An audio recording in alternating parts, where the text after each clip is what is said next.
Hello नमस्कार दोस्तों, स्वागत है आप सभी का हमारे यूट्यूब चैनल तत्काल एजुकेशन पे। दोस्तों उम्मीद करते हैं आप सभी बहुत अच्छे होंगे, आपकी तैयारी भी काफ़ी ज़बरदस्त तरीके से चल रही होगी।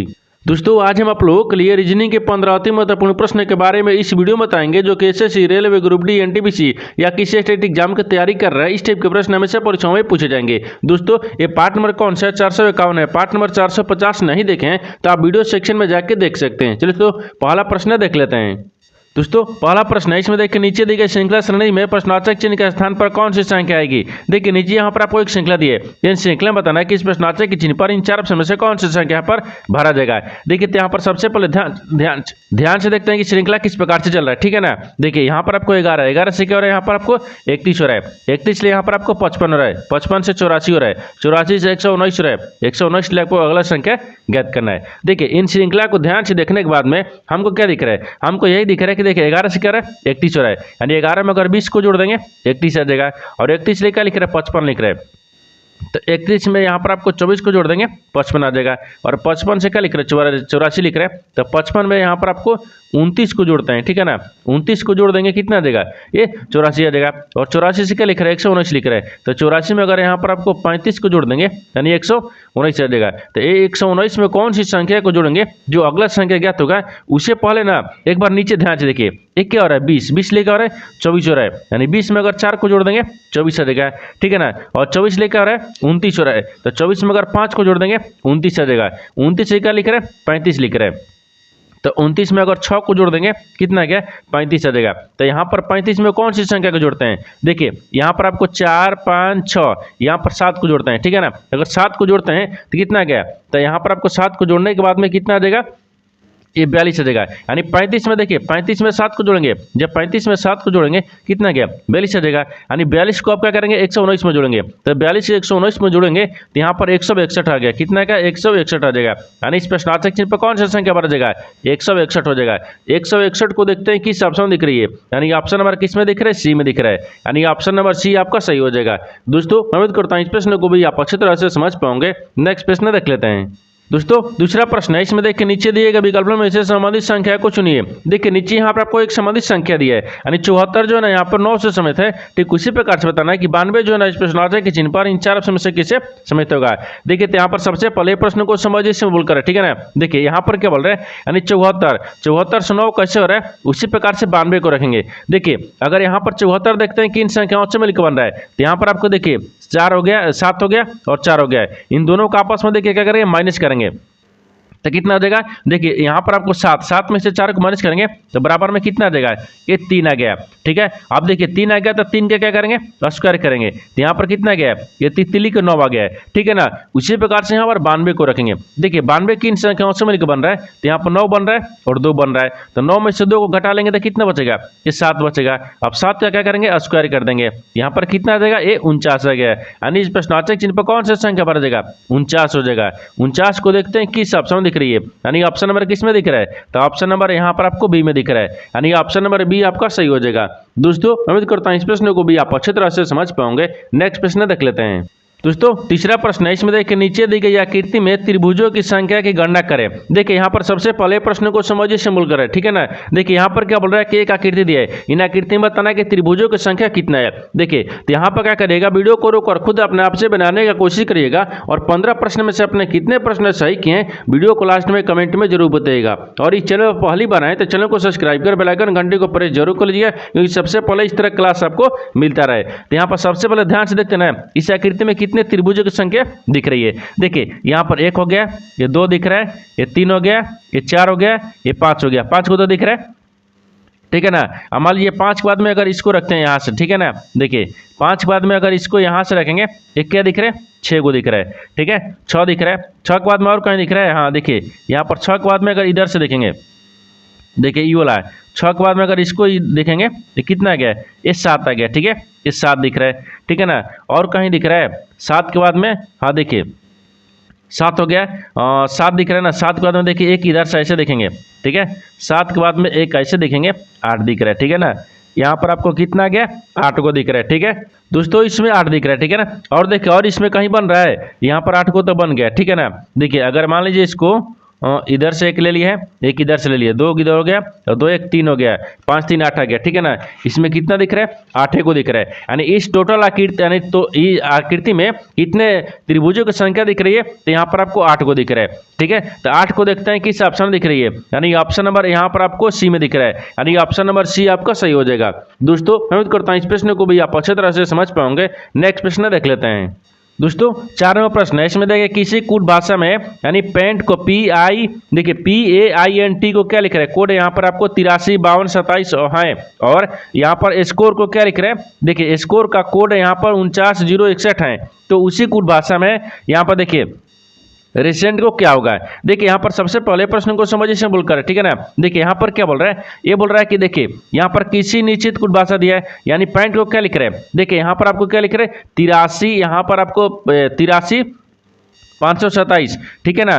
और यहाँ पर आपको स्कोर को क्या लिख रहा है, स्कोर का कोड क्या दिया 49 061 है, ठीक है। उसी कुछ भाषा में यहाँ पर आपको रेसिडेंट को लिखेंगे। तो सबसे पहले यहाँ पर देखते हैं ना पॉइंट को क्या लिख रहा है, ठीक है ना। देखिए यहाँ पर P लिख रहा है, A लिख रहा है, I लिख रहा है, N लिख रहा है और T लिख रहा है, ठीक है। इनको क्या लिख रहा है, तो यहाँ पर ध्यान से देखते हैं, यहाँ पर आपको 83 दिया है, ठीक है, 83 527 आ गया, ठीक है।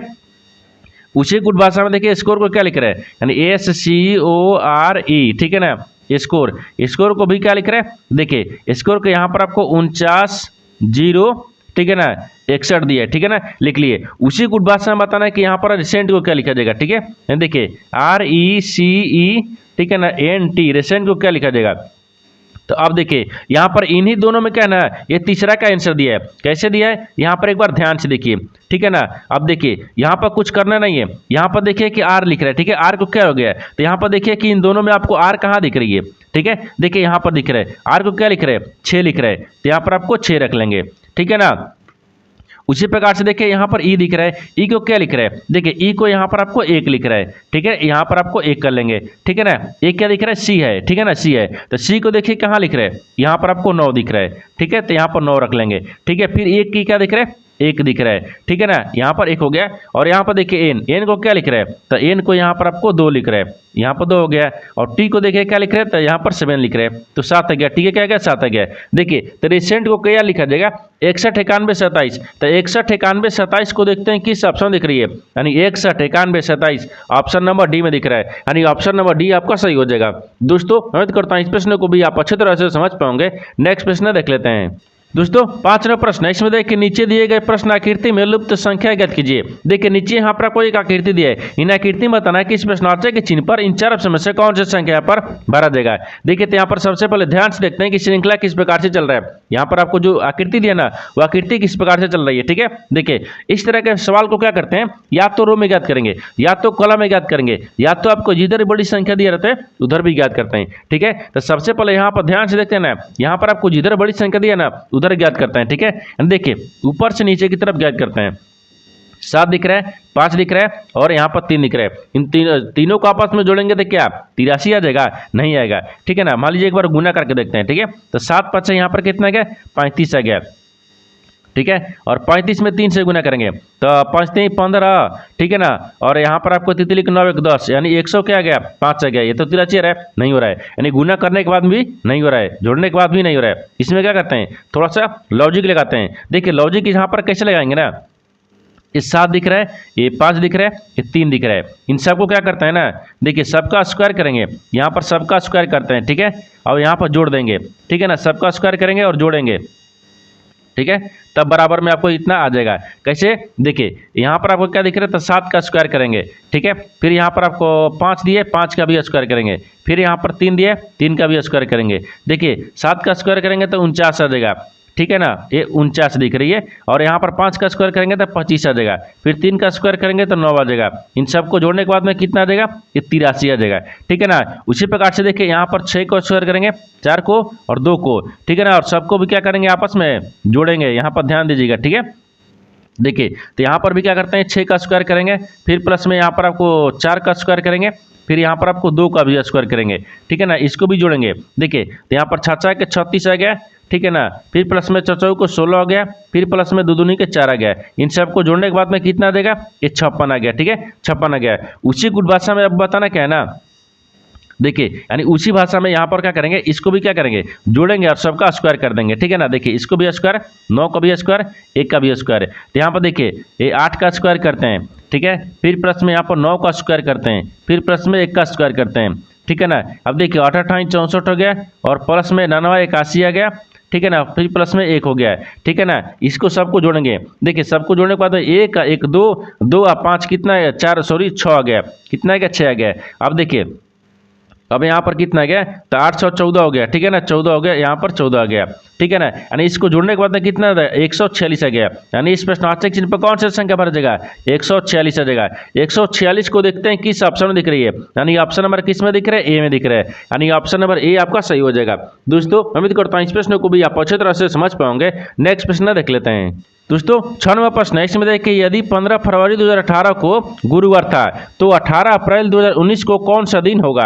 देखिए यहाँ पर सबसे पहले प्रश्न को समझिए सिंबल कर, ठीक है ना। देखिए यहाँ पर क्या बोल रहा है, ये यहाँ पर क्या दिखा रहा है, बोल रहा है कि 15 फरवरी 2018 को गुरुवार था तो 18 अप्रैल 2019 को कौन सा दिन होगा, आपको इसी को बताना है। देखिए तो यहाँ पर 1 साल के चलेंगे, जैसे देखिए ये 15 फरवरी 2018 को बोल रहा है, ये 18 अप्रैल 2019 को बोल रहा है, यानी देखिए 1 साल का अंतर में चलेंगे ना। देखिए तो यहाँ पर आपको 15 फरवरी दिया है, ठीक है ना, यानी फरवरी, ठीक है, 15 फरवरी को कौन सा दिन दिया है, सॉरी यहाँ पर आपको क्या दिया है, 2018 को, ठीक है, 15 फरवरी को 2018 को कौन सा दिन दिया है, यहाँ पर आपको गुरुवार दिया है, ठीक है, यानी गुरुवार दिया है, ठीक है ना, गुरुवार दिया है, ठीक है। उसी प्रकार से देखिए 15 फरवरी चलेंगे, ठीक है, 15 फरवरी ये 2019 तक चलेंगे, ठीक है ना। तो कितना आ जाएगा, तो यहाँ पर आपको एक गुरुवार दिख रहा है, ठीक है ना। तो गुरुवार में क्या करेंगे, 1 साल के अंदर में चलेंगे, 1 को जोड़ देंगे, तो यहाँ पर जोड़ेंगे तो कितना आ जाएगा, ये शुक्रवार आ गया, ठीक है ना, ये शुक्रवार आ गया, ठीक है। अब देखिए यानी इसका मतलब कि देखिए 15 फरवरी 2018 को गुरुवार था, अब 15 है, अब देखिए ये आपको पूछ रहा क्या है कि 18 अप्रैल 2019 को पूछ रहा है, लेकिन हम 1 साल के अंदर में चलते हैं, यानी 15 फरवरी 2018 को और 15 फरवरी 2019 को 1 साल में हो गया ना, 1 साल के अंदर में चलेंगे। तो यहाँ पर जो आपको गुरुवार दिया है उसमें 1 को जोड़ेंगे, तो जोड़ेंगे तो देखिए 15 फरवरी 2019 को शुक्रवार आ गया, ठीक है ना, शुक्रवार आ गया। तो अब आगे कितना दिन बचा, क्योंकि देखिए 15 फरवरी तक ले लिए, फरवरी कितना दिन का महीना होता है, 28 दिन का। जब 15 फरवरी ले लिए तो फरवरी कितना का हो गया, देखिए यहाँ पर फरवरी 18 को, तो यहाँ पर 13 बच गया ना, 13 बच गया, ठीक है, 13 बच गया। फिर यहाँ पर फरवरी के बाद में क्या आता है, मार्च आता है, तो मार्च को टोटल कितने दिन का, 31 दिन का होता है। फिर यहाँ पर आपको अप्रैल दिया है, देखिए अप्रैल कितने दिन का पूछा है, 18 दिन का, यहाँ पर 18 जोड़ लेंगे, ठीक है ना। अब इसको 7 से भाग कर लेंगे, क्या कैसे हो गया, देखिए 1 साल भर का अंतर में चलेंगे। जैसे 15 फरवरी 2018 को गुरुवार था, तो 15 फरवरी यानी 18 अप्रैल नहीं ले रहे हैं, 15 फरवरी ले रहे हैं, 15 फरवरी 2019 तक यानी साल भर के अंदर में कितना गया, यानी 1 साल में 1 साल का अंतर होगा ना, तो 1 को जोड़ेंगे तो शुक्रवार हो गया, ठीक है, यानी 15 फरवरी 2019 को शुक्रवार आ गया। अब शुक्रवार आ गया तो 15 फरवरी तक ले लिए, फरवरी में आपको 13 दिन बच गया, फिर पूरा टोटल कितना गया, मार्च आ गया, और मार्च के बाद में फिर अप्रैल आ गया, अप्रैल कितने दिन तक हो गया, 18 तारीख तक, 18 ले लिए, सबको 7 ले भाग करेंगे। देखिए अब यहाँ पर सबको जोड़ेंगे, ठीक है ना, सबको जोड़ने के बाद में 7 से भाग करेंगे, तो सबसे जोड़ेंगे तो कितना गया, 62 आ गया, और 62 में 7 से भाग करेंगे, ठीक है ना। तो अगर 62 से भाग करेंगे तो 7 छक नहीं 7 8 56, यहाँ पर आपको 7 8 56 आ गया, ठीक है ना, तो 56 4 नहीं रहे, 7 8, देखिए यहाँ पर आपको 7 8 56 कट गया, ठीक है ना, यानी 56 मरत में जिसे कट गया तो शेषफल कितना बच गया, 6 बच गया। देखिए यहाँ पर जब शेषफल ले गया, ठीक है, शेषफल कितना गया, शेष 6 बच गया। जब शेषफल 6 बच गया ना, अब इस 6 को क्या करेंगे ना, यहाँ पर शुक्रवार में जोड़ेंगे, क्योंकि शुक्रवार में जोड़ देंगे, यहाँ पर 6 को शुक्रवार में जोड़ेंगे। जब शुक्रवार में यहाँ पर 6 को जोड़ देंगे ना, तो कितना देगा, देखिए शुक्रवार के बाद में क्या आता है, यानी शनिवार, ठीक है, शुक्रवार के बाद शनिवार, रविवार, सोमवार, मंगलवार, बुधवार, फिर छठा बृहस्पतिवार, यानी यहाँ पर क्या गया, बृहस्पति कहीं दिया नहीं, तो बृहस्पति यानी गुरुवार को बोलते हैं, ठीक है। यहाँ पर बराबर में क्या आ जाएगा, यानी गुरुवार, ठीक है ना, गुरुवार आ गया, ठीक है, गुरुवार आ जाएगा। तो आपसे वही पूछा है कि देखिए 18 अप्रैल 2019 को कौन से दिन होगा, तो यहाँ पर देखिए यानी 18 अप्रैल 2019 को कौन से दिन होगा, गुरुवार हो जाएगा, ठीक है ना, गुरुवार। तो गुरुवार को देखते हैं किस ऑप्शन दिख रही है, यानी ऑप्शन नंबर किस में दिख रहा है, तो यहाँ पर आपको डी में दिख रहा है, यानी ऑप्शन नंबर डी आपका सही हो जाएगा। दोस्तों उम्मीद करता हूँ इस प्रश्न को भी आप अच्छी तरह से समझ पाओगे। नेक्स्ट प्रश्न देख लेते हैं। दोस्तों 7वां प्रश्न है, इसमें देखिए नीचे दिए गए विकल्पों में से संबंधित शब्द को चुनिए। देखिए नीचे यहाँ पर कोई एक संबंधित शब्द दिया है, यानी हॉकी जो है ना आपको टिस के से समित है, ठीक है ना, यानी सिस के, ठीक है। उसी प्रकार से यहाँ पर क्रिकेट जो है ना इस प्रश्नार्थक चिन्ह पर इन 4 ऑप्शन से किसे समित होगा। देखिए तो यहाँ पर सबसे पहले ध्यान से देखते हैं, ये हॉकी जो है ना आपको सीट के से कैसे समित है, उसी प्रकार से क्रिकेट को रखेंगे, ठीक है। देखिए यानी यहाँ पर हॉकी खेलने के लिए यानी किसके प्रयोग किया जाता है, यानी टिस का प्रयोग किया जाता है, ठीक है ना। देखिए तो यहाँ पर खेलने के लिए लिखते हैं, ठीक है, यानी खेलने, ठीक है, खेलने के लिए, ठीक है, लिए प्रयोग, ठीक है, प्रयोग किया, ठीक है ना, किया जाता है, ठीक है, जाता है। देखिए जिस प्रकार से हॉकी खेलने के लिए यानी यहाँ पर आपको क्या लिख रहे हैं, यानी सिस्ट का प्रयोग किया जाता है, उसी प्रकार से क्रिकेट खेलने के लिए किसका प्रयोग करेंगे, यानी बल्ला को करेंगे। क्या करेंगे, बल्ला को, पिच को नहीं, पहले तो बल्ला लेंगे ना, ठीक है, स्टेडियम को नहीं, यानी बल्लेबाज को नहीं, पहले बल्ला को प्रयोग करेंगे, ठीक है ना। तो यहाँ पर क्या हो जाएगा, ये बल्ला हो जाएगा, ठीक है, ये बल्ला दिख रहा है। देखिए उसी प्रकार से क्या करेंगे, प्रयोग करेंगे, खेल, ठीक है, प्रयोग किया, ठीक है ना, जाता है, ठीक है, किया जाता है। जिस प्रकार से हॉकी खेलने के लिए, देखिए हॉकी खेलने के लिए प्रयोग किसके करते हैं, यानी शिष्ट का प्रयोग करते हैं, उसी प्रकार से क्रिकेट खेलने के लिए बल्ला का प्रयोग करते हैं। यानी इस प्रश्नार्थक चिन्ह पर बल्ला को भरा देगा। बल्ला को देखते हैं किस ऑप्शन में दिख रही है, यानी ऑप्शन नंबर यहाँ पर आपको ए में दिख रहा है, यानी ऑप्शन नंबर ए आपका सही हो जाएगा। दोस्तों मैं उम्मीद करता हूँ इस प्रश्न को भी आप अच्छी तरह से समझ पाओगे। नेक्स्ट प्रश्न देख लेते हैं। दोस्तों 8वां प्रश्न है, इसमें देखिए CDEF है, एम और एन एक गोल मेज पर केंद्र की ओर मुंह करके बैठे हैं, यानी डी एम के दाएं से दूसरे स्थान पर बैठा है, यानी एफ एन के ठीक बाएं पर बैठा है, यानी एम एन का निकटतम पड़ोसी नहीं है। तो बोल रहा है कि सी डी का निकटतम पड़ोसी नहीं है, तो निम्नलिखित में से कौन सा ई का निकटतम पड़ोसी है। देखिए तो यहाँ पर सबसे पहले प्रश्न को समझिए से बोलकर, ठीक है ना। देखिए यहाँ पर क्या बोल रहा है, ये बोल रहा है कि देखिए यानी सी, देखिए CDEF है, एम और एन एक गोल मेज पर है, उसके केंद्र की ओर अभिमुख होकर बैठे हैं। तो सबसे पहले यहाँ पर आपको देखिए गोल मेज को बैठाते हैं, ठीक है ना। यहाँ पर 6 व्यक्ति है, 2 हो गया, 2 4 हो गया, 2 6 हो गया, ऐसे बैठाएंगे नहीं, देखिए इसको ऐसे बैठाते हैं। देखिए 1 हो गया, 2 हो गया, 3 दिख रहा है, ये 4 हो गया, ये 5 हो गया, यहाँ पर 6 दिख रहा है। सभी केंद्र की तरफ मुंह करके बैठे हुए हैं। कितने व्यक्ति थे, देखिए 2 2 4 2 6 6 व्यक्ति, 6 व्यक्ति बैठा दिए। आगे बोल रहा है कि डी एम के दाएं से दूसरे स्थान पर बैठा है, यानी डी जो है ना, डी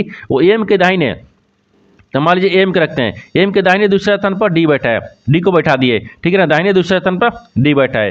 आगे बोल रहा है कि एफ है, एन के ठीक बाएं बैठा है, लेकिन एफ है ना, एफ है वो एन के बाएं बैठा है। तो यहाँ पर मान लीजिए एन को रखते हैं, ठीक है, एन के बाएं कौन दिख रहा है, एन के बाएं एफ दिख रहा है, ठीक है ना, एफ बैठाते हैं, ठीक है। देखिए हो गया। आगे बोल रहा है कि एन एम का निकटतम पड़ोसी नहीं है, यानी एन जो है ना, एन वो एम का निकटतम पड़ोसी ही नहीं है। तो यहाँ पर आपको एम अगर रख लेंगे, यहाँ पर पड़ोसी होगा निकटतम, लेकिन नहीं, यहाँ पर आपको एम को नहीं होना चाहिए, ठीक है ना, एम का निकटतम पड़ोसी नहीं है, ठीक है, यहाँ पर नहीं दिख रहा है, ठीक है ना। आगे देखिए, आगे बोल रहा है कि यहाँ पर आपको सी डी का निकटतम पड़ोसी नहीं है, लेकिन सी जो है ना, सी वो डी का निकटतम पड़ोसी नहीं है, तो डी को निकटतम पड़ोसी नहीं रखेंगे, क्योंकि यहाँ पर सी रखते हैं, ये यहाँ पर अगर सी रखते हैं तो डी का निकटतम हो जाता है, लेकिन नहीं होना चाहिए, ठीक है, यहाँ पर रख लेंगे। आगे क्या बोल रहे हैं, यहाँ पर ई को रख लेते हैं, ठीक है ना। तो बोल रहा है कि निम्नलिखित में से कौन सा, ठीक है ना, कौन यहाँ पर ई का निकटतम पड़ोसी है, यानी ई का निकटतम पड़ोसी कौन है, आपको इसी को बताना है, ठीक है ना। देखिए यहाँ पर आपको ई दिख रहा है, ई का निकटतम पड़ोसी डी है और ई का निकटतम पड़ोसी एम है। देखिए यानी डी का, ठीक है ना, डी का निकटतम पड़ोसी कौन दिख रहा है, तो यहाँ पर देखिए डी का निकटतम पड़ोसी यहाँ पर आपको ई दिख रहा है। देखिए यहाँ पर आपको एम दिख रहा है और यहाँ पर डी दिख रहा है, एम और डी दोनों क्या है, यहाँ पर आपको ई का निकटतम पड़ोसी है, तो डी और एम, तो यहाँ पर एक ही दिया है, एक आपको कौन दिया है, डी दिया है या एम दिया है, ठीक है ना। तो दोनों में से कौन एक हो जाएगा, क्योंकि देखिए यहाँ पर क्या दिया है, डी दिया है ना, डी दिया है, एम दिया है नहीं दिया है, यानी डी हो जाएगा, यानी ऑप्शन नंबर डी आपका सही हो जाएगा। दोस्तों उम्मीद करता हूँ इस प्रश्न को भी आप अच्छे तरह से समझ पाओगे। नेक्स्ट प्रश्न देख लेते हैं। दोस्तों 9वां प्रश्न है, इसमें देखिए उस वे नारे का चयन करें जो दिए गए वर्गों के बीच संबंध को सर्वोत्तम रूप से दर्शाता है। देखिए नीचे यहाँ पर आपको 3 शब्द दिए, इन तीनों शब्द को बताना कि आपस में कैसे समित है और इन 4 वेंडिग्राम में से कौन सा वेंडिग्राम बनेगा। देखिए तो यहाँ पर सबसे पहले ध्यान से देखते हैं कि तीनों शब्द में से कॉमन कौन सा मिल रहा है, ठीक है ना। देखिए यहाँ पर आपको क्या दिया है, कार दिया है, घोड़ा दिया है और चॉकलेट दिया है। तो सबसे कॉमन क्या दिख रहा है, यहाँ पर मान लीजिए कार को रखते हैं, ठीक है ना। सबसे कॉमन यहाँ पर कार रखते हैं, ठीक है ना। कार क्या घोड़ा से समेत है? नहीं है। कार की घोड़ा से समेत नहीं है, तो घोड़ा का भी आपको क्या बनेगा? अलग बन जाएगा, ठीक है ना। ये घोड़ा का वेन डायग्राम अलग बनेगा, ठीक है। आगे देखिए, घोड़ा क्या चॉकलेट से समेत है? नहीं। कार क्या चॉकलेट से, क्या चॉकलेट क्या घोड़ा से, या चॉकलेट क्या गार से? नहीं। ये तीनों आपस में ना किसी प्रकार से समेत नहीं दिख रहे, क्योंकि तीनों का वेन डायग्राम ना अलग अलग बनेगा, ठीक है ना। तो यहाँ पर आपको क्या बनेगा? ये चॉकलेट बन जाएगा, ठीक है। ये चॉकलेट हो गया। देखिए, आपको कार हो गया, घोड़ा हो गया और चॉकलेट हो गया, तीनों का वेन डायग्राम अलग अलग बनेगा। यानी इस तरह का वेन डायग्राम देखते हैं किस ऑप्शन में दिख रही है, यानी ऑप्शन नंबर ए में दिख रहा है, यानी ऑप्शन नंबर ए आपका सही हो जाएगा। दोस्तों मैं उम्मीद करता हूं इस प्रश्न को भी आप अच्छी तरह से समझ पाओगे। नेक्स्ट प्रश्न देख लेते हैं। दोस्तों 10वां प्रश्न है, इसमें देखिए दिए गए वेन रेखा चित्र का क्या लिख रहा है कि यहाँ पर देखिए, यानी सावधानी पूर्वक अध्ययन कीजिए, उन खिलाड़ियों व्यक्तियों की संख्या पहचानिए जो अंग्रेजी नहीं जानते और न ही सिपाही है। देखिए यहाँ पर सबसे पहले प्रश्न को समझिए, सिंबल कर, ठीक है ना। देखिए यहाँ पर बोल रहा है कि 3 वेन आरेख दिए, यानी रेखा चित्र दिया, ठीक है ना। तीनों वेन आरेख में से क्या बोल रहा है? देखिए बोल रहा है कि दिए गए वेन, ठीक है, वेन रेखा चित्र की, ठीक है, सावधानी पूर्वक, ठीक है ना, अध्ययन करें और कीजिए देखिए उन खिलाड़ियों व्यक्तियों की संख्या पहचानिए जो अंग्रेजी नहीं जानते हैं और न ही सिपाही है। यानी इसका कहने का मतलब है कि हम यहाँ पर आपको 3 वेन आरेख दिए, ठीक है ना। यानी मान लीजिए वेन डायग्राम दिया या वेन चित्र दिया, ठीक है, तीनों चित्र दिए, ठीक है ना। आपको भी क्या बताना, देखिए ये इंग्लिश जानते हैं, ठीक है। ये क्या था? स्पोर्ट यानी खेलने वाला, ठीक है। ये क्या हो गया? पुलिसमैन यानी पुलिस वाला गया। लेकिन यहाँ पर देखिए पूछ रहा है, देखिए उन खिलाड़ियों की, देखिए बोल रहा है ना कि उन खिलाड़ियों, यानी उन खिलाड़ियों व्यक्तियों की संख्या को पहचानिए जो अंग्रेजी नहीं जानते और ना ही सिपाही है। यानी उन खिलाड़ी को बताना है, क्या बताना है? खिलाड़ी को, यानी उन खिलाड़ी को बताना है जो न तो अंग्रेजी जानते हो, ठीक है ना। देखिए न तो अंग्रेजी जानते हो और न ही सिपाही हो, केवल क्या हो? केवल आपको यहाँ पर आपको स्पोर्ट यानी खिलाड़ी हो, ठीक है ना। देखिए अगर मान लीजिए यहाँ पर 2 रखेंगे तो यहाँ पर आपको दोनों में आ जाएगा, यहाँ पर इंग्लिश भी बोलता है और यहाँ पर खिलाड़ी भी है, ये नहीं होना चाहिए, ठीक है। अगर 4 को रखते हैं तो 4 भी आपको आ गया, क्योंकि पुलिसमैन भी है और यहाँ पर खिलाड़ी है। तो आपको क्या बोल रहा है? केवल बोल रहा है कि देखिए उन खिलाड़ी को बताना है जो न तो अंग्रेजी में बोलता है, जो न तो अंग्रेजी है, ठीक है, जानते हैं, और न ही पुलिसमैन है। यहाँ पर आपको 3 दिख रहा है, यानी 3 एक ऐसी संख्या है जो केवल खिलाड़ी है लेकिन न तो इंग्लिश जानते हैं और न ही सिपाही है, तो 3 हो गया। तो 3 को देखते हैं किस ऑप्शन में दिख रही है, यानी ऑप्शन नंबर सी में दिख रहा है, यानी ऑप्शन नंबर सी आपका सही हो जाएगा। दोस्तों मैं उम्मीद करता हूं इस प्रश्न को भी आप अच्छी तरह से समझ पाओगे। नेक्स्ट प्रश्न देख लेते हैं। दोस्तों 11वां प्रश्न है, इसमें देखिए यदि कूलर को भोजन यानी कहा जाता है, भोजन को यहाँ पर गुलाब कहा जाता है, यानी गुलाब को रेस्टोरेंट कहा जाता है, तो और रेस्टोरेंट को यहाँ पर नीट निकाल के नटखट कहा जाता है, ठीक है ना। तो यहाँ पर आदमी क्या खाएगा? देखिए यहाँ पर सबसे पहले प्रश्न को समझिए, सिंबल करें, ठीक है ना। देखिए यहाँ पर क्या बोल रहा है, देखिए यहाँ पर आपको क्या दिया? ये बुझौल से सवाल दिया है। कैसे दिया है? देखिए यहाँ पर कूलर को भोजन कहा जाता है, यानी कूलर को क्या बोल रहा है? भोजन कहा जाता है, और भोजन को क्या कहता है? गुलाब कहा जाता है, ठीक है। गुलाब को यहाँ पर रेस्टोरेंट कहा जाता है और रेस्टोरेंट को क्या कहता है? यानी नटखट कहा जाता है, ठीक है ना। तो यहाँ पर आदमी क्या खाएगा? यानी आदमी क्या खाता है? भोजन खाता है। आदमी क्या खाता है? भोजन ही खाता है ना। देखिए तो आदमी क्या खाता है? यहाँ पर भोजन खाता है, ठीक है ना। तो आदमी क्या खाएगा? तो यहाँ पर आदमी क्या खाता है? तो भोजन, ठीक है। देखिए आदमी, यहाँ पर आदमी, ठीक है ना, आदमी भोजन खाता है, ठीक है, भोजन, ठीक है ना, यहाँ पर भोजन, ठीक है, यानी खाता है लिखते हैं। देखिए यानी खाता है, आदमी क्या खाता है? भोजन खाता है। आदमी क्या खाता है? भोजन खाता है। लेकिन यहाँ पर देखिए ना, भोजन को क्या बोल रहा है? देखिए भोजन को क्या बोल रहा है? तो भोजन को गुलाब कहा, यानी गुलाब कहता है, यानी भोजन को क्या कहता है? गुलाब। तो आदमी क्या खाता है? तो भोजन, लेकिन भोजन को क्या बोल रहा है? ये गुलाब बोल रहा है, ठीक है ना, यानी गुलाब हो जाएगा। क्या बोल रहा है? गुलाब बोल रहा है, तो यहाँ पर गुलाब हो जाएगा। यानी भोजन को क्या बोल रहे हैं? गुलाब, यानी आदमी क्या खाएगा? तो गुलाब खाएगा। अब यानी भोजन तो खाता है लेकिन भोजन के जगह पर क्या बोल रहे हैं? गुलाब बोल रहा है। तो आदमी अब क्या खाएगा? गुलाब खाता है, तो गुलाब हो जाएगा। तो गुलाब को देखते हैं किस ऑप्शन में दिख रही है, यानी ऑप्शन नंबर बी में दिख रहा है, यानी ऑप्शन नंबर बी आपका सही हो जाएगा। दोस्तों उम्मीद करता हूं इस प्रश्न को भी आप अच्छी तरह से समझ पाओगे। नेक्स्ट प्रश्न देख लेते हैं। दोस्तों 12वां प्रश्न, इसमें देखिए कथनों को पढ़े और दिए गए विकल्पों में से निष्कर्ष को चुने। देखिए नीचे यहाँ पर आपको एक कथन दिया है, ठीक है, और यहाँ पर निष्कर्ष दिया है। कथन के आधार पर डायग्राम को बनाते हैं और निष्कर्ष के आधार पर प्रश्न को सोल्व करते हैं। तो यहाँ पर सबसे पहले ध्यान से देखते हैं कथन क्या बोल रहा है, इसके आधार पर डायग्राम को बनाते हैं। देखिए यहाँ पर निष्कर्ष क्या दिख रहा है? ए में दिख रहा है कि कुछ कंप्यूटर प्रिंटर है, तो कुछ जो कंप्यूटर है ना वो क्या है? प्रिंटर है। तो मान लीजिए यहाँ पर कंप्यूटर रखते हैं, ठीक है ना, एक कंप्यूटर हो गया, ठीक है, कंप्यूटर, टर हो गया, ठीक है ना। कंप्यूटर, कुछ कंप्यूटर क्या दिख रहा है, प्रिंटर दिख रहा है, तो कुछ कंप्यूटर यहाँ पर प्रिंटर में रखते हैं, ठीक है ना। ये प्रिंटर, ठीक है, यानी प्रिंटर दिख रहा है, ये क्या हो गया, प्रिंटर हो गया यहाँ पर, ठीक है।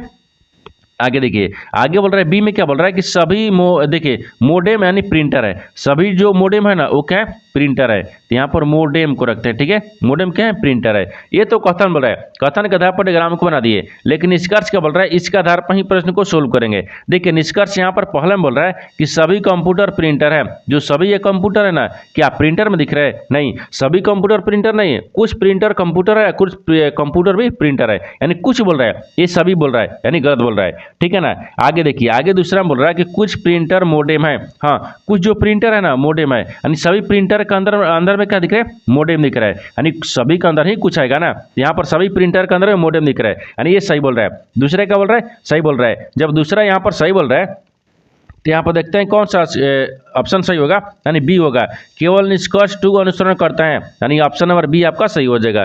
दोस्तों उम्मीद करता हूँ इस प्रश्न को भी आप अच्छी तरह से समझ पाओगे। नेक्स्ट प्रश्न देख लेते हैं। दोस्तों 13 नंबर प्रश्न है, इसमें देखिए अनुपात 7, देखिए यहाँ पर देखिए अनुपात यानी 7:11 के प्रत्येक पद में यानी क्या जोड़ा जाना चाहिए, इसका मान यानी 4:5 के बराबर हो जाए। देखिए यहाँ पर सबसे पहले प्रश्न को समझिए सिंबल कर, ठीक है ना। देखिए यहाँ पर क्या बोल रहा है, एक अनुपात दिया है जो कि यहाँ पर 7:11 दिया है, इसमें प्रत्येक पद में क्या जोड़ा जाए, यानी देखिए बोल रहा है कि प्रत्येक पद में क्या जोड़ा जाना चाहिए, इसका मान यहाँ पर आपको 4:5 के बराबर हो जाए। यानी इसका कहने का मतलब ना, यहाँ पर इस 7:11 में क्या जोड़ देंगे ना, यहाँ पर 4:5 हो जाएगा, ठीक है, इसके बराबर हो जाएगा। तो सबसे पहले ध्यान से देखिए, इस 7 दिख रहा है, तो 7 में अगर x को जोड़ते हैं, ठीक है ना, और फिर यहाँ पर आपको क्या दिख रहा है, 11 दिख रहा है, 11 में भी क्या करते हैं, x को जोड़ते हैं, ठीक है, x को जोड़ते हैं, हमको बराबर में कितना आना चाहिए, यानी 4:5 के बट्टा में आना चाहिए, यानी बराबर में आना चाहिए, ठीक है ना। अब देखिए इसको क्या करते हैं, एक बार जोड़, देखिए गुना करेंगे, 7×5 से 35 होगा, तिरछा तिरछी गुना करेंगे, देखिए इसको ऐसे और इसको ऐसे, ठीक है ना। तो 7×5 से 35 और यहाँ पर फिर 5x हो गया, फिर बराबर में तो 4 से 11 चौक 44 हो गया, और फिर यहाँ पर प्लस क्या दिख रहा है, यानी 4x हो गया, ठीक है ना। अब देखिए और 5x और 4x, तो यहाँ पर कितना आ गया, घटाएंगे तो कितना बचेगा, यानी x हो गया, यानी 5 में से 4x घटा लेंगे तो x बचेगा, ठीक है। और बराबर देखिए ये आपको क्या दिख रहा है, 44 दिख रहा है, 44 में से जब 35 को घटा लेंगे कितना बचेगा, 9 बचेगा, यानी x का मान कितना गया, 9 आ गया, x का मान कितना गया, 9 आ गया, ठीक है ना। तो आपसे वही पूछा है कि देखिए यहाँ पर बताना है कि इसमें क्या जोड़ा जाना चाहिए, इसका मान बराबर इतना हो जाएगा। तो 9 को अगर इस 11 और यहाँ पर 7 अनुपात में अगर 9 को जोड़ देंगे तो यहाँ पर आपको 4:5 बराबर हो जाएगा, तो यहाँ पर 9 हो जाएगा। तो 9 को देखते हैं किस ऑप्शन में दिख रही है, यानी ऑप्शन नंबर बी में दिख रही है, ऑप्शन नंबर बी आपका सही हो जाएगा। दोस्तों मैं उम्मीद करता हूँ इस प्रश्न को भी आप अच्छी तरह से समझ पाओगे। नेक्स्ट प्रश्न देख लेते हैं। दोस्तों 14वां प्रश्न है, इसमें देखिए एक व्यापारी 200 प्रति पुस्तक की दर से 150 पुस्तकें खरीदता है तथा उन्हें 250 से यहाँ पर प्रति पुस्तक की दर से बेचता है, उसका लाभ प्रतिशत यानी परिकलित कीजिए। देखिए यहाँ पर सबसे पहले प्रश्न को समझिए सिंबल कर, ठीक है ना। देखिए यहाँ पर क्या बोल रहे हैं, ये बोल रहा है कि एक व्यापारी है जिसमें 200, देखिए 200 रुपये यानी प्रति पुस्तक की दर से खरीदता है, ठीक है ना, दर से, और यहाँ पर 150 पुस्तक की दर से खरीदता है। बोल रहा है कि देखिए 200 प्रति रुपये की दर से खरीदता है, फिर यहाँ पर 150 के यानी पुस्तक की दर से खरीदता है, और उन्हें क्या करता है ना कि 250 प्रति पुस्तक की दर से बेच देता है। देखिए 200 में खरीद रहा है और 150 में खरीद रहा है, तो उसको बेच कितना हो रहा है, यानी 250 में बेच रहा है, ठीक है। तो उसको बताना क्या है ना कि देखिए उसका लाभ प्रतिशत बताना है, यहाँ पर आपको उसी को बताना है। देखिए यहाँ पर सबसे पहले क्या करते हैं, देखिए तो यहाँ पर 200, ठीक है ना, देखिए यहाँ पर मान लीजिए 150 पुस्तक है, ठीक है ना, 150 पुस्तक लिखते हैं, ठीक है, पुस्तक है, ठीक है ना। 150 पुस्तक को इसमें क्रय मूल्य यानी यहाँ पर सीपी रखते हैं, ठीक है, सीपी कितना में कर रहा है, तो देखिए ना यहाँ पर 200 कर रहा है, 200 को 150 से गुना कर देंगे, ठीक है ना, कि पुस्तक की दर से इतने पुस्तकें खरीदता है, यानी 200 रुपये प्रति पुस्तक की दर से कितना 150 पुस्तक खरीदता है। ध्यान दीजिएगा 200 पुस्तक की प्रति, यानी एक पुस्तक की कितना दाम है, 200 है। अब कितना पुस्तक खरीद रहा है, 150 पुस्तक खरीद रहा है, लेकिन वही क्या करना है कि 250 के रुपया सब बेच रहा है, तो कितना मात्र बेच रहा है आपको इसी को बताना था, ठीक है ना, तो उसको लाभ बताना था। अब देखिए तो इसको दोनों का आपस में गुना करेंगे, 200 रुपये की दर से और 150 पुस्तक खरीद रहा है, तो कितना हो गया, हाँ यहाँ पर 3 है, 15 दूने का 30, हाँ देखिए यहाँ पर 30,000 आ गया, कितना गया, ये 30,000 आ गया, ठीक है। अब देखिए यहाँ पर फिर क्या कर रहा है, तो यहाँ पर 1500 यानी 150 पुस्तक पुस्तक हो जाएगा ना, ये पुस्तक यानी एसपी यानी ये बेच कितना में रहा है। तो देखिए तो यहाँ पर आपको बेच कितना में रहा है, तो ये 250 रुपये में बेच रहा है, ठीक है ना। और कितना पुस्तक है, तो 150 में पुस्तक हुआ है, क्योंकि इतना ही खरीदा था, इतना ही नहीं बचेगा। तो इसको क्या करेंगे, तो 25 में इसको गुना करेंगे, तो यहाँ पर आपको 3700 आ गया, ठीक है ना। ये 37,500 नहीं, हाँ ठीक है, यानी 37,500 आ गया, ठीक है, 37,500 दिखेगा, ठीक है ना, 37,500 हो गया। ये भी क्या गया, ये रुपया में दिख रहा है, ये भी क्या दिख रहा है, रुपया दिख रहा है, ठीक है। अब आपको बताना क्या कि देखिए उसका लाभ प्रतिशत परिकलन करना है, यानी लाभ प्रतिशत। देखिए तो लाभ प्रतिशत बराबर यहाँ पर क्या करेंगे ना, देखिए यानी प्रतिशत, ठीक है, प्रतिशत, ठीक है ना, प्रतिशत लाभ, यहाँ पर लाभ हो गया। तो लाभ प्रतिशत कितना दिख रहा है, तो यहाँ पर आपको 37 दिख रहा है, ठीक है, 37,500, और यहाँ पर माइनस कितना आ गया, 37,500, फिर यहाँ पर 30,000, ठीक है, यहाँ पर 30,000 हो गया, फिर बट्टा में कितना आ गया, ये 30,000 आ गया, ठीक है ना, ये 30,000, फिर गुना कितना गया, 100 आ जाएगा। अब देखिए इनको माइनस करेंगे या घटाएंगे, देखिए एक स्टेप आगे बढ़ते हैं, ठीक है ना। देखिए 37,500 में से घटाएंगे तो कितना बचेगा, ये 7,500 बच गया, ठीक है, 7,500 हो गया, फिर बट्टा में कितना गया, 30,000 आएगा, ये तो आपको ठीक है, ठीक है, ये 30,000, फिर गुना कितना दिखेगा, 100 दिख जाएगा, ठीक है ना, ये 100 हो गया, ठीक है। देखिए 2 जीरो से इधर काट लिए, 2 जीरो से 100 काट लिए, यानी 2 जीरो सी काट लिए, 2 जीरो सी काट लिए, 25 तीन कितना गया, 75 आ गया, यानी 25 तीन 75, यहाँ पर आपको कितना दिख रहा है, यानी 25% आएगा, कितना गया, 25%, यानी इसका कितना गया, 25%। तो आपसे वही पूछा है कि उसका लाभ प्रतिशत परिकलन कीजिए, 25% हो गया। तो 25% को देखते हैं किस ऑप्शन में दिख रही है, यानी ऑप्शन नंबर किस में दिख रहा है, सी में दिख रहा है, यानी ऑप्शन नंबर सी आपका सही हो जाएगा। दोस्तों उम्मीद करता हूँ इस प्रश्न को भी आप अच्छे तरह से समझ पाओगे। नेक्स्ट प्रश्न देख लेते हैं। दोस्तों 15 प्रश्न है, इसमें देखिए एक व्यक्ति 21 किलोमीटर प्रति घंटा की चाल से साइकिल चलाकर एक पुल को 6 मिनट में पार करता है, ठीक है। तो पुल की लंबाई ज्ञात कीजिए। देखिए यहाँ पर सबसे पहले प्रश्न को समझिए, सिंबल कर, ठीक है ना। देखिए यहाँ पर क्या बोल रहा है, ये बोल रहा है कि एक व्यक्ति है जो कि 21 किलोमीटर प्रति घंटा की चाल से वो साइकिल चलाकर, ठीक है, एक पुल को 6 मिनट में पार कर जाती है, ठीक है ना। तो यहाँ पर पुल की लंबाई ज्ञात करना है, यानी एक जो आदमी है वो 21 किलोमीटर प्रति घंटा की गाड़ी चला रहा है, सॉरी साइकिल चलाता है, और 6 मिनट में क्या कर रहा है, एक पुल को पार कर जाता है। आखिर उसकी पुल की लंबाई है ना वो कितनी है आपको जो बताना है। तो सबसे पहले देखिए ना यहाँ पर चाल दिया है, चाल कितना दिख रहा है, 21 किलोमीटर प्रति घंटा दिख रहा है, ठीक है ना, 21 किलोमीटर प्रति घंटा दिया है, ठीक है। और यहाँ पर पुल देखिए यहाँ पर मिनट कितना दिया, यानी समय, तो यहाँ पर समय रखते हैं, समय कितना दिया है, तो समय 6 मिनट दिया है, ठीक है ना, ये मिनट में दिख रहा है। जब समय 6 मिनट में दिख रहा है हमें इसको घंटा में चेंज करना होगा, तो घंटा में 6/60 ले भाग करेंगे, ठीक है। तो यहाँ पर कितना आ जाएगा, देखिए 1/10 घंटे आ गया, ठीक है ना, 1/10 घंटे में आ गया, ठीक है। अब पुल की लंबाई ज्ञात करना है, जब पुल की लंबाई ज्ञात करने के लिए तो हमको दूरी ज्ञात करना होगा, ठीक है ना। तो यहाँ पर आपको दूरी बराबर, ठीक है, दूरी बराबर क्या होता है, चाल गुना समय, चाल, ठीक है ना, चाल गुना यहाँ पर समय दिख रहा है, ठीक है ना, समय हो गया। चाल कितना दिया है, तो चाल हमको 21 दिया, ठीक है, और यहाँ पर समय कितना दिया है, तो समय 1/10 दिया है, सॉरी 1/10 दिया, ठीक है। अब इसको सोल्व करेंगे, जब इसको सोल्व करेंगे तो कितना गया, यानी 2.1 किलोमीटर आ गया, ठीक है, 2.1 किलोमीटर। तो आपसे क्या पूछा है, आपसे पूछा है कि पुल की लंबाई ज्ञात कीजिए। तो पुल की लंबाई कितना गया, 2 किलोमीटर 1 मीटर, 2 किलोमीटर, देखिए 2 किलोमीटर यानी 100 मीटर, 2 किलोमीटर यानी 100, यानी 1 पॉइंट देखिए 2 पॉइंट यहाँ पर 1 किलोमीटर। तो देखते हैं कि 2.1 किलोमीटर किस ऑप्शन में दिख रही है, 2.1 किलोमीटर ऑप्शन नंबर ए में दिख रहा है, यानी ऑप्शन नंबर ए आपका सही हो जाएगा। दोस्तों उम्मीद करता हूँ इस प्रश्न को भी आप अच्छे तरह से समझ पाओगे। नेक्स्ट प्रश्न में मिलते हैं, तब तक जय हिंद। दोस्तों इस चैनल पर पहली बार आए तो चैनल को सब्सक्राइब कर बेल आइकन घंटी को प्रेस जरूर कर लीजिए, क्योंकि सबसे पहले इस तरह क्लास आपको मिलता रहे। और इन सारे प्रश्न का PDF आपको टेलीग्राम पर मिल जाएगा, जो कि इस वीडियो का डिस्क्रिप्शन में लिंक दिया गया है।